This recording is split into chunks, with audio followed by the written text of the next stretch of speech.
Obrigado, então, obrigado a todos mesmo e boa noite a todos.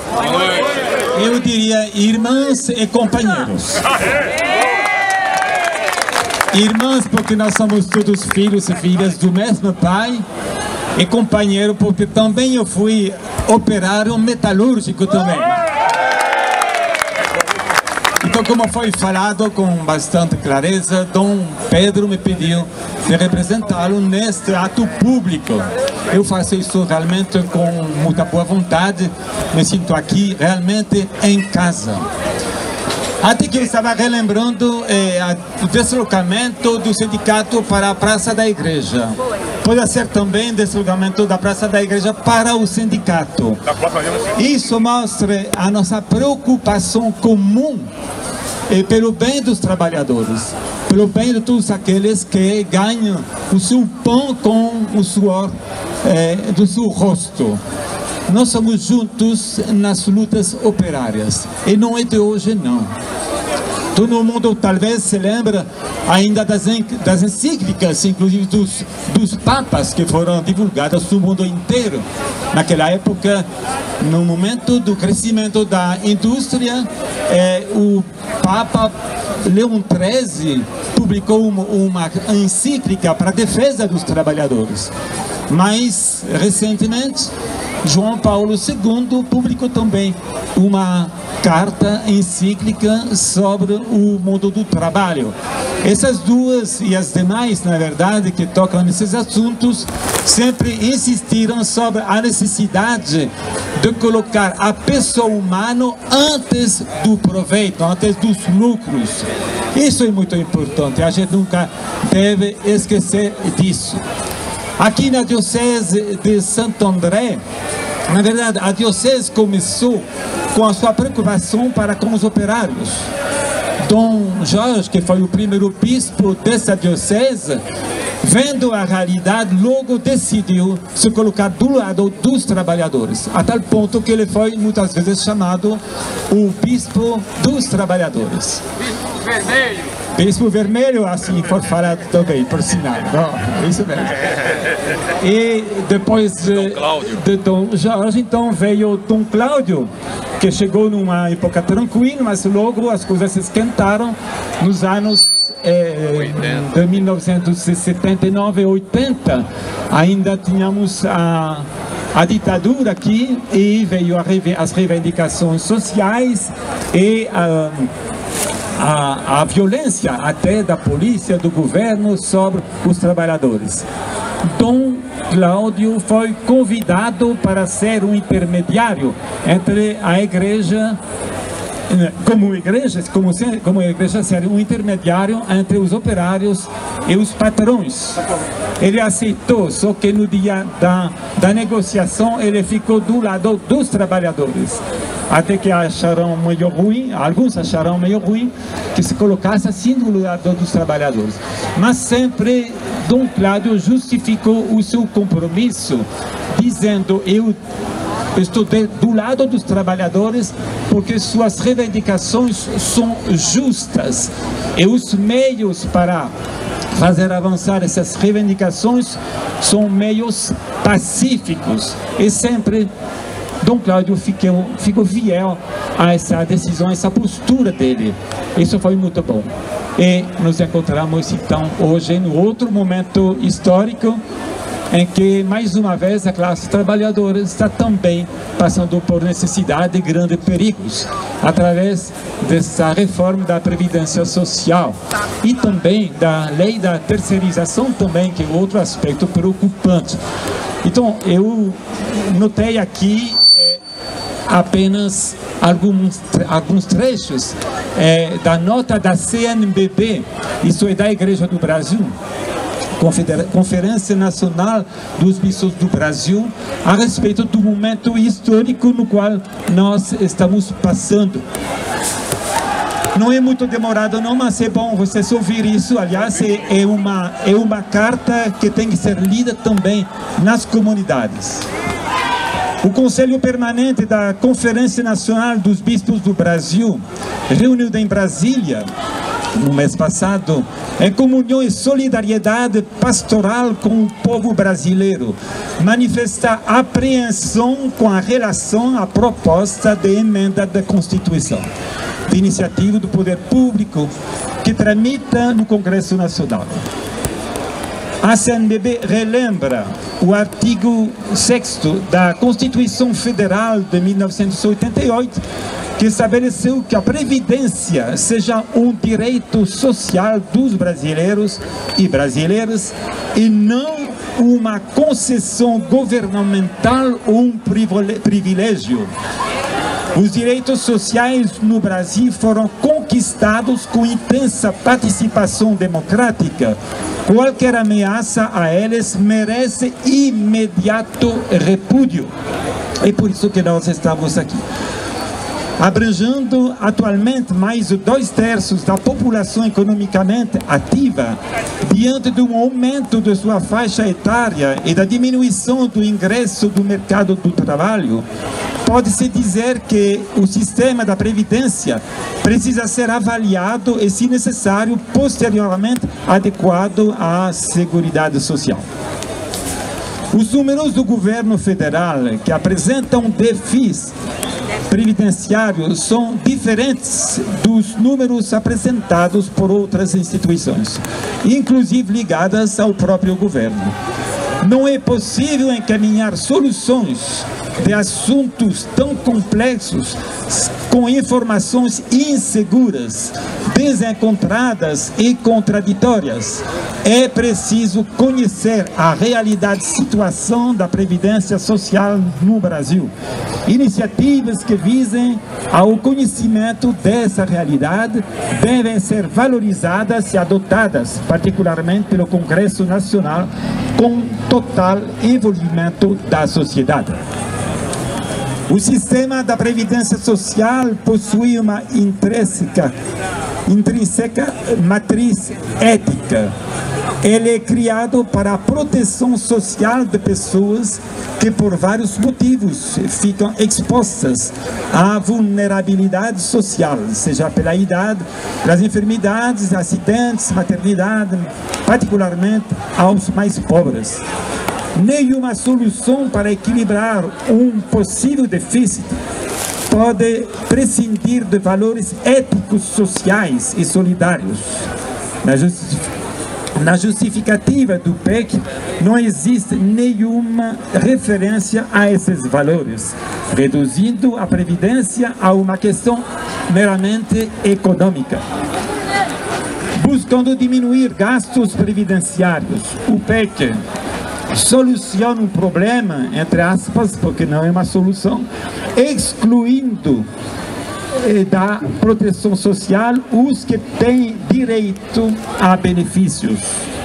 Ao propor uma idade única de 65 anos para homens e mulheres no campo ou na cidade, ao acabar com a aposentadoria especial para trabalhadores rurais, ao comprometer a assistência aos segurados especiais, indígenas, quilombolas, pescadores, etc., ao reduzir o valor da pensão para viúvas ou viúvos, ao desvincular um salário mínimo como referência para o pagamento do benefício de prestação continuada, a PEC escolhe o caminho da exclusão social.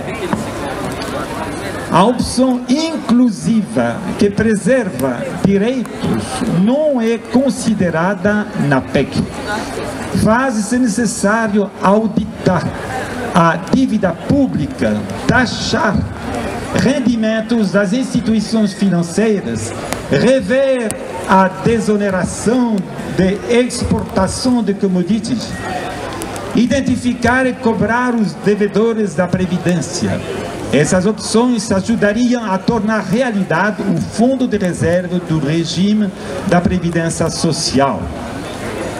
O debate sobre a Previdência não pode ficar restrito a uma disputa ideológico-partidária, sujeito a influências de grupos dos mais diversos interesses. Quando isso acontece, quem perde sempre é a verdade. O diálogo sincero e fundamentado entre governo e sociedade deve ser buscado até a exaustão. As senhoras e os senhores parlamentares, fazemos nossas as palavras do Papa Francisco. A vossa difícil tarefa é de contribuir a fim de que não faltem as subvenções indispensáveis para a subsistência dos trabalhadores desempregados e das suas famílias. Não falta entre as vossas prioridades uma atenção privilegiada para com o trabalho feminino, assim como assistência à maternidade, que sempre deve tutelar a vida que nasce e quem a serve cotidianamente. Tutelai as mulheres, o trabalho das mulheres. Nunca falta garantia para a velhice, a enfermidade, os acidentes relacionados com o trabalho. Não falta o direito à aposentadoria e, sublinho, o direito pós-aposentadoria é um direito, porque disto é que se trata. E a CNBB, por fim, convida todos os cristãos de boa vontade, particularmente nas nossas comunidades, a se mobilizarem ao redor da atual reforma da Previdência, a fim de buscar o melhor para nosso povo, principalmente os mais fragilizados. Portanto, a CNBB convida para a luta, particularmente para esse dia de manifestação de greve do dia 28, de sexta-feira. Outro perigo, talvez menos falado, mas existente, é o perigo da terceirização. Normalmente, nas suas origens, as fábricas começaram com um dono, com um capital e com trabalhadores fazendo funcionar a fábrica. Muito bem. E aí foi instituído um diálogo entre o patrão e os trabalhadores. E quando a empresa era suficientemente grande, então tinha um sindicato que fazia a negociação entre o patrão e os trabalhadores. Isso era uma grande riqueza para dar segurança ao trabalhador. Hoje, cada vez mais empresas terceirizam os seus trabalhos. E a porta aberta agora seria para uma lei que poderá garantir, possibilitar uma terceirização total. Aí o empregado, o trabalhador se sentirá totalmente isolado. E a fragmentação da vida do trabalhador, fragmentação também da solidariedade entre os trabalhadores. E provavelmente uma grande dificuldade para as organizações sindicais defender esses trabalhadores. Então, o projeto, portanto, é um perigo mesmo. Sozinho, no seu lugar do trabalho, o operário realmente vai ser bem mais fragilizado. E a quebra dos laços trabalhistas, e além disso também tem uma perda do poder econômico. Então é a fragmentação do trabalho e a fragmentação do povo trabalhador.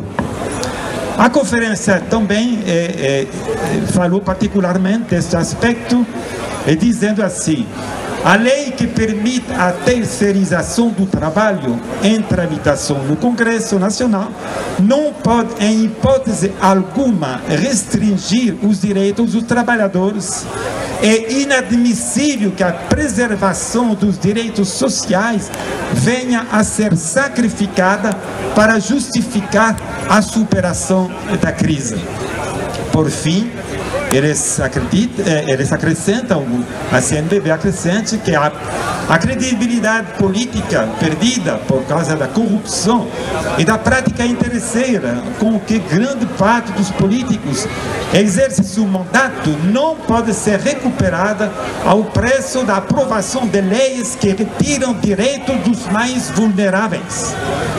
Lamentamos que no Congresso se formem bancadas que que reforcem o corporativismo para defender interesses de segmentos que se opõem aos direitos e conquistas sociais já adquiridos pelos pobres. Portanto, a igreja mesmo, CNBB, a igreja nacional, como também a igreja desta diocese, entra na luta contra a reforma de previdências, contra a terceirização e apoia o dia da luta.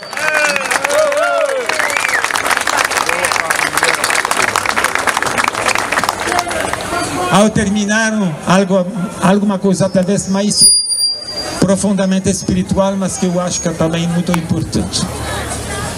A gente pode estranhar que muitas pessoas, até muitos governos, começaram nas suas lutas com a intenção de servir o povo, servir a solidariedade, servir o bem de todos, visando uma sociedade mais justa e fraterna, solidária.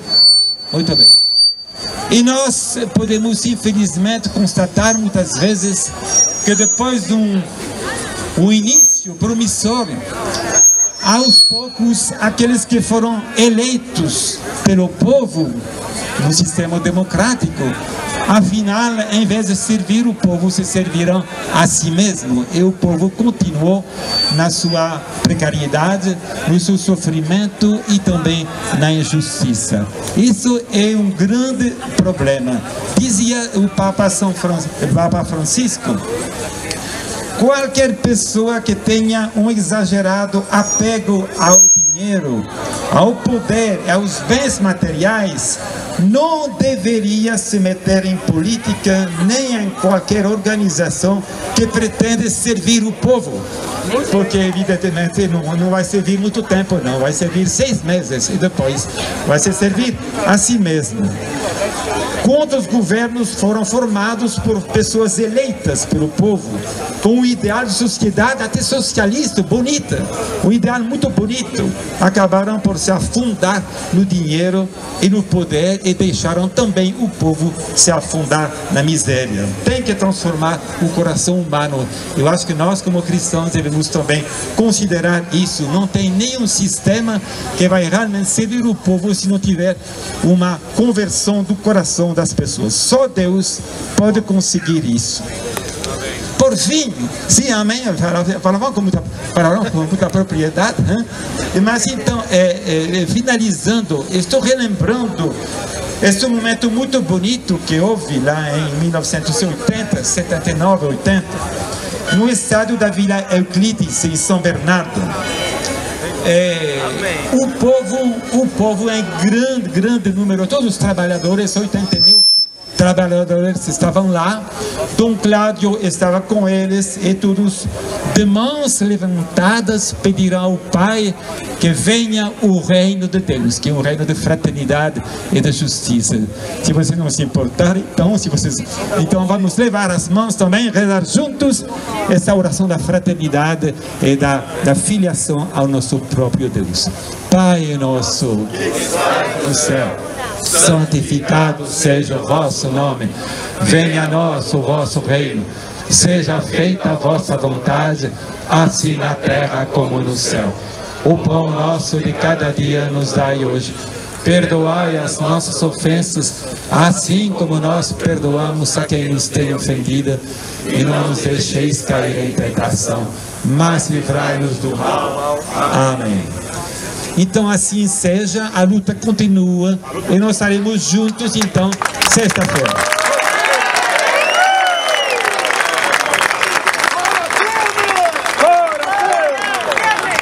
Muito obrigado.